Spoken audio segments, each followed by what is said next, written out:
আজকে দুপুরের থালা যে গরম ভাত, সর্ষে পোস্ত, ভেন্ডি, এর সাথে কাতলা মাছের ঝোল,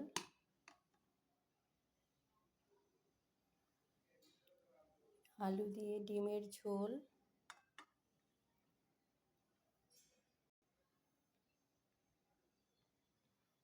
মুসুরির ডাল, কাঁচা আম দিয়ে, আর হচ্ছে পাকা আম। আজকে দুপুরের মেনু কেমন লাগলো জানাবেন।